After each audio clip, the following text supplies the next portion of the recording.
এই যে বক্তব্য লিখে দেওয়ার পরেও এসে জয় বাংলা বলে গেল। মন খারাপ করেন না, আমি কিন্তু মাঠের লোক।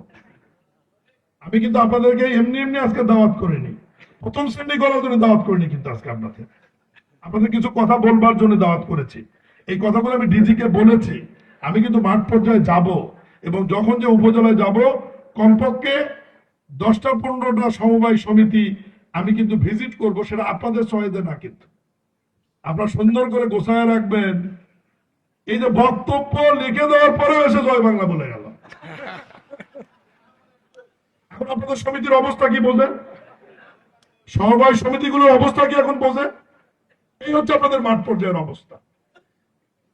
ওনার বক্তব্য শেষে ডিজি আমাকে দেখালো, লেখা আছে খোদা হাফেজ। উনি মাঝখানে আর একটা বলে চলে গেল।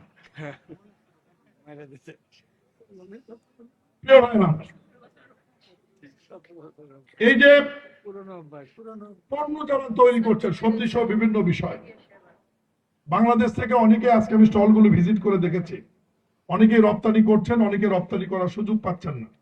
আপনি রপ্তানির ব্যাপারে আমরা আপনাদেরকে সহায়তা করবো, আমাদের সহায়তা নেবেন, এবং সমবায়ীদের পণ্য যাতে দেশের বাইরে বেশি আকারে রপ্তানি করা যায়, প্রয়োজনে রপ্তানি উন্নয়ন ব্যুরোর সাথে আমরা আলাদাভাবে এমইউ করে নিয়ে যাতে তারা সার্বিকভাবে সহায়তা করে, এভাবে আমরা ভূমিকা রাখতে পারবো। এই কারণেই, কারণ রপ্তানি উন্নয়ন ব্যুরোর বর্তমান যিনি দায়িত্বে রয়েছেন উনি মাননীয় প্রধানমন্ত্রী জনাব তারেক রহমানের নির্বাচনী প্রচারণার সময় এবং শ্রদ্ধেয় দেশনেত্রী বেগম খালেদা জিয়ার যে সিএসএফ ছিল, সেই সিএসএফ সেকেন্ড হ্যান্ড কমান্ড হিসাবে মেজর সাফায়েত এখন দায়িত্বে আছে। উনি আমার খুব ঘনিষ্ঠ, ওনার সঙ্গে দরকার আলাদাভাবে আমি সমবায়ীদের বসায় দিয়ে যাতে আপনাদের পণ্যগুলো দেশের বাইরে রপ্তানির ব্যাপারে সার্বিক সহায়তা করা যায়, এই ব্যাপারে আমরা ভূমিকা রাখতে পারি।